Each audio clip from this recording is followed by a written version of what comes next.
Welcome to another presentation of the International Sunday School lesson.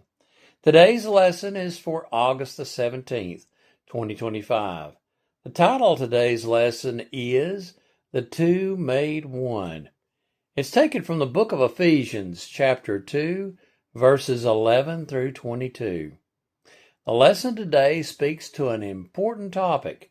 Our churches today are divided. Our culture is divided. The lesson today discusses how Jesus brought different groups together to form the church.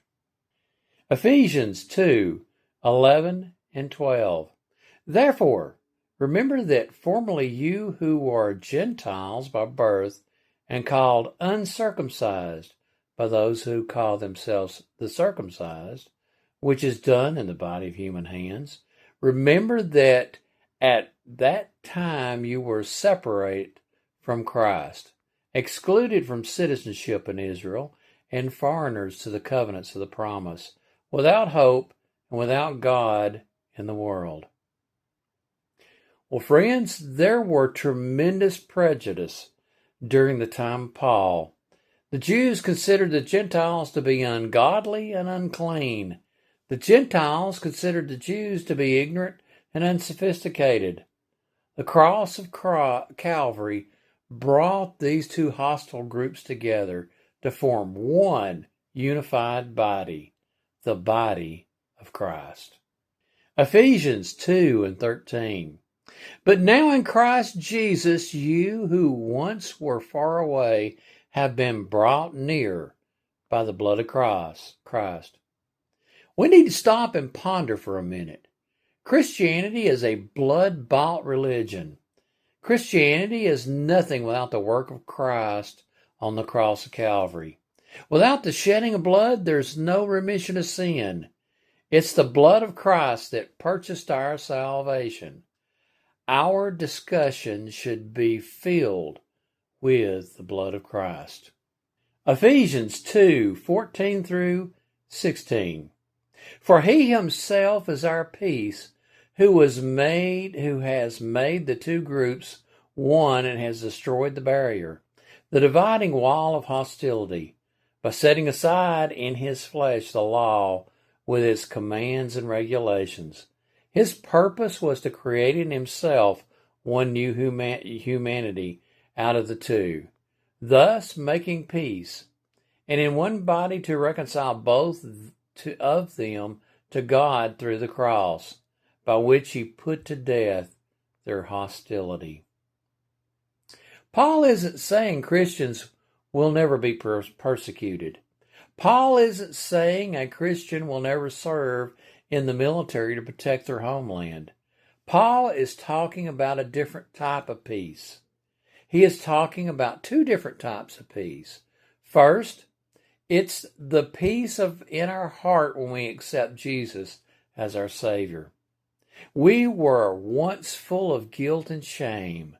After we accepted Jesus, peace flowed over our heart. Second, all these different groups that once had hostility toward each other came together in the house of God. The peace of Christ calms folks within the church. True Christians can hug the neck of other true Christians regardless of their race, nationality, or political belief. Ephesians 2:17 and 18. He came and preached peace to you who were far away and peace to those who were near. For through him we both have access to the Father and by one Spirit. Friends, Jesus teaches us to love and be kind. Ephesians 2:19 and 20. Consequently, you are no longer foreigners and strangers, but fellow citizens with God's people and also members of his household, built on the foundation of the apostles and prophets, with Christ Jesus himself as the chief cornerstone. Everything that's good is built on Jesus and his atoning work. We're all members of the body of Christ because of his work. we have fellowship with each other through the work of Christ. Ephesians 2:21 and 22. In him the whole building is joined together and rises to become a holy temple in the Lord. And in him you too are being built together to become a dwelling in which God lives by his Spirit. We see the imagery of the temple in these verses. Paul uses the imagery of the temple several places in the epistles. Sometimes he's referring to us individually as being the temple of God. Other times he's referring to us as a group being the temple of God. The entire body of Christ is a temple of God. Friends, both images are accurate. I want to leave y'all with an important point from this lesson.